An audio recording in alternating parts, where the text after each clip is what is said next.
Go'zalarim, bekorga shunga toraytiradigan gelni отзывdan boshlamadim, chunki bugun sizlarga to'liq hamma mahsulotlarni описанияsi bilan tushuntirib beraman. Shunga toraytiradigan gel Kanadada ishlab chiqarilgan 30 ml объемda ochganingizdan keyin 2 yil muddatida ishlatsangiz bo'ladigan eng ideal toraytiradigan gellardan biri. Agar aloqangiz quruq, og'riqli va aloqadan so'ng achishish, qichish holatlari bo'ladigan bo'lsa, shunga toraytiradigan gel siz uchun ideal to'g'ri keladi. Ham namlantiradi, ham toraytiradi.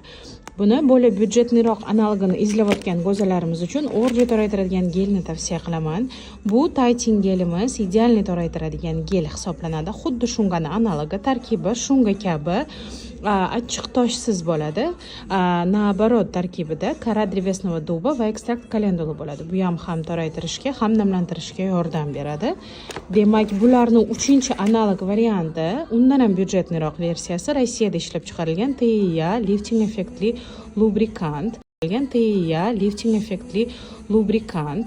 Bu ham suv negizida ishlab chiqarilgan lubrikant hisoblanadi. Anchagacha xizmat qiladi, ob'yomi katta va eng asosiysi nafaqat oddiy toraytirish uchun, balkim kegel mashqlari uchun ham ishlatsanglar bo'ladi.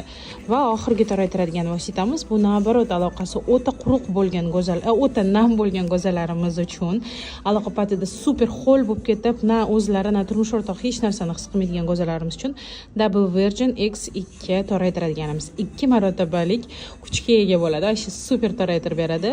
Buni o'zida maxsus texnikasi bor. Tarkibida achchiq toshi bo'lgani uchun buni aynan texnikasi bo'yicha ishlatadigan bo'lsangiz, sizda nojo'ya ta'sir bo'lmaydi.